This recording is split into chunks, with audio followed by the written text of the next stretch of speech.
जय हिंद दोस्तों। ट्विटर पर एक हैशटैग है जो कि अभी 2-1 दिन से ट्रेंड कर रहा है, जस्टिस फॉर शहाबुद्दीन। शहाबुद्दीन जो कि सिवान से एमपी हुआ करता था, उसको लेकर ये हैशटैग ट्रेंड कर रहा है और आज की डेट में एक ये ट्रेंड सा बन गया है इस तरह के जस्टिस वाले हैशटैग को चलाना। देखिए, अब कोई चीज़ अगर सही वजह से हो तो उसको ट्रेंड कराना समझ में आता है, लेकिन अगर किसी चीज़ के पीछे बस सोच होए, क्या कुछ बात हो बस कि नहीं भैया होना चाहिए, तो थोड़ा सा समझ से परे हो जाता है।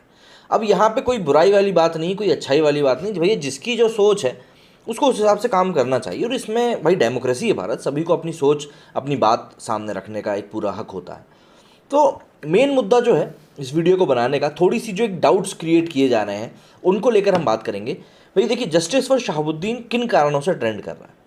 पहला कारण तो ये कि जो उनकी मृत्यु हुई है उसके ऊपर संशय उठाया जा रहा है कि भैया जो मृत्यु है वो कोविड-19 से नहीं हुई। सबसे पहले इसी को क्लियर कर लें। तो देखिए, अब कोई दस्तावेज तो अपने पास है नहीं भैया, जाहिर सी बात है, लेकिन जो ये बात कही जा रही है कि उनकी जो कोविड रिपोर्ट थी वो नेगेटिव आई थी एंड उसके बाद उनकी डेथ हो गई और बाद में ये कहा जा रहा है कि भैया कोविड से ही उनकी डेथ हुई, ऐसा कहा जा रहा है। ठीक है, और लोगों का ये कहना है कि क्योंकि वो कोविड नेगेटिव थे, जो उनकी रिपोर्ट आई थी कोविड नेगेटिव आ गई थी, तो उनकी डेथ उससे नहीं हो सकती। तो यार, अगर आप अभी एक नॉर्मल सर्कमस्टांसेस में भी देखो तो ऐसे कई सारे मामले आपके आसपास भी आ ही रहे होंगे, आपके मोहल्ले में, आपके शहर में भी आ रहे होंगे कि लोगों की रिपोर्ट कोविड नेगेटिव आ गई, उसके बाद भी उनकी डेथ उससे हुई है।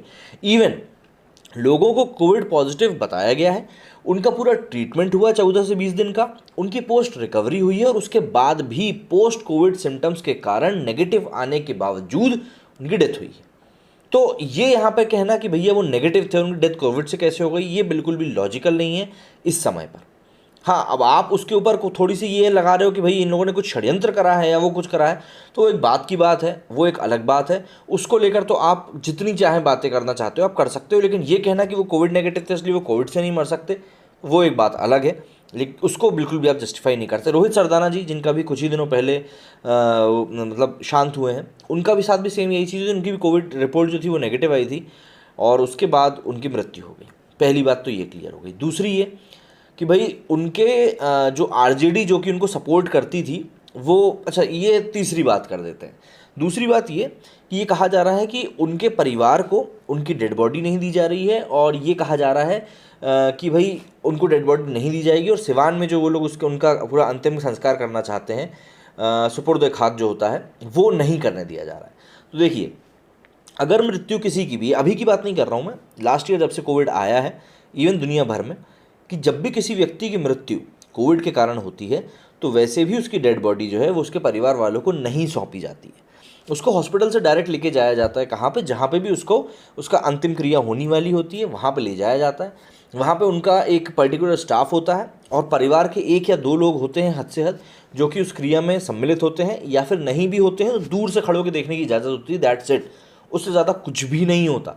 तो इसमें कुछ भी ऐसा मुझे अलग होता हुआ नहीं दिख रहा है कि एक कोविड से मृत व्यक्ति के शरीर को परिवार को ना दिया जाना एक नाइंसाफ़ी, क्योंकि ये तो ये पूरे भारत में हो रहा है, ये हर जगह हो रहा है। ये ऐसा नहीं है कि यहाँ पे सिर्फ इसी जगह पे या इन्हीं के साथ पहली बार किया गया है या कोई मिस हैपनिंग जानबूझ के करी गई है। मुझे इसमें कुछ भी ऐसा दाल में काला कुछ समझ में नहीं आता है।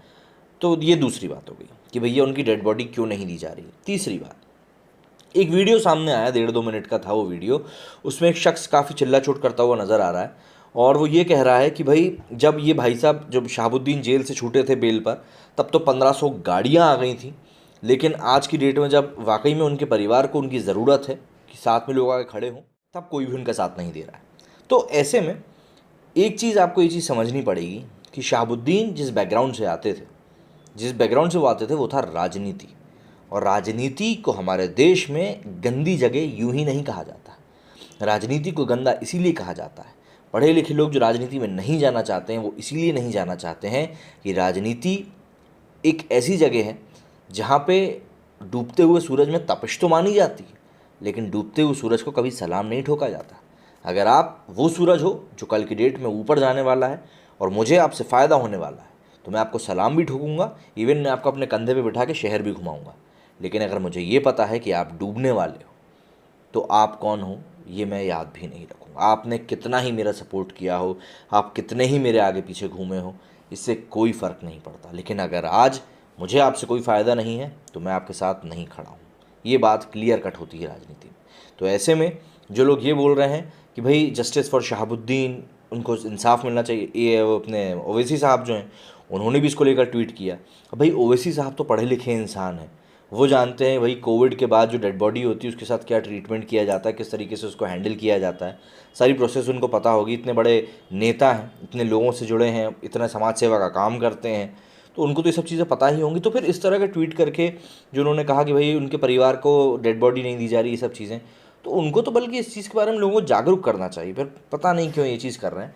तो बहरहाल एक आम जनता के साथ जो पूरा एक ट्रीटमेंट होता है वही शहाबुद्दीन के साथ किया जा रहा है, कोई अलग ट्रीटमेंट उनको नहीं दिया जा रहा है, क्योंकि दिया भी नहीं जा सकता। यहाँ पे जान माल की बात हो रही है, वहाँ पे इन चीज़ों का विशेष रूप से ध्यान रखा जाता है।